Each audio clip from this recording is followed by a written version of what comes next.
Rasulullah ditampar si Badui. Suatu hari Rasulullah berkunjung ke rumah putrinya, Sayyidah Fatimah. Sayyidah Fatimah mengeluhkan perihal dirinya yang tidak makan selama 3 hari. Rasulullah menjawab, "Kamu hanya belum makan 3 hari, sedangkan aku sudah 4 hari," sambil membuka pakaian di area perutnya dan menunjukkan batu yang ia ikatkan untuk menahan rasa lapar. Nabi pun keluar dari rumah kecil itu dengan rasa iba saat melihat cucunya Sayyidina Hasan dan Sayyidina Husain yang menahan rasa lapar.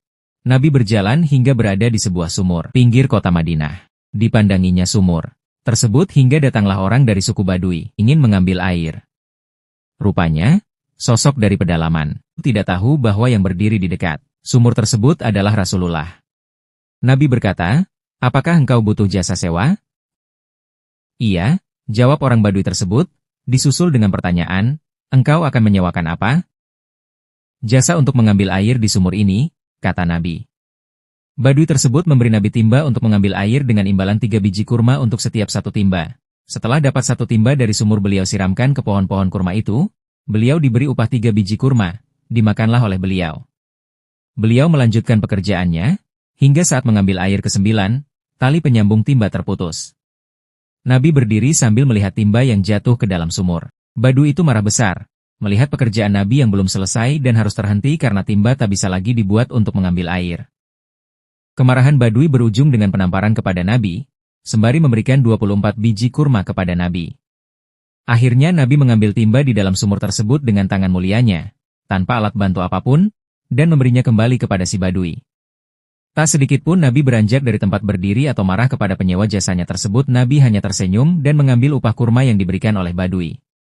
Melihat sikap dan kesabaran Nabi itulah Badui tersebut mulai berpikir, sambil terus melanjutkan perjalanannya. Dia terheran sosok yang menawarkan jasa tersebut hanya diam saat ditampar. Barulah Badui merasa ketakutan, dan mulai berpikir bahwa orang yang baru ia tampar adalah Nabi Muhammad. Badui didera rasa bersalah, dan ketakutan hingga ia memotong tangan yang telah ia gunakan untuk menampar tadi dengan parang. Lanjut dia berjalan hingga sampai di masjid, banyak yang bertanya perihal tangannya yang terputus. "Aku telah menampar wajah orang, dan aku berpikir itu adalah Muhammad, aku takut akan tertimpa musibah, maka aku memotong tangan yang telah aku gunakan untuk menamparnya."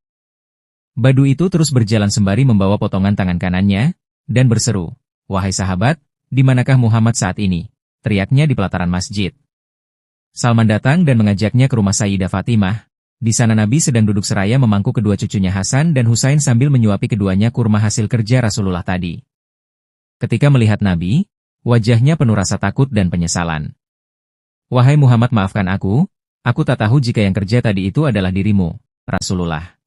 Nabi mengatakan, "Masuk Islamlah engkau, niscaya akan selamat."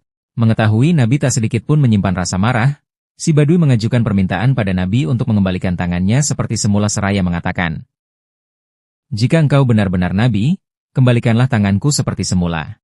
Nabi memegang tangannya dan mengusapnya. Dengan izin Allah tangan kanan Badui tersebut kembali seperti semula. Akhirnya ia masuk Islam. Demikian kisah Rasulullah ditampar oleh seorang Badui, karena kasih sayangnya seorang Badui masuk Islam tanpa ada paksaan.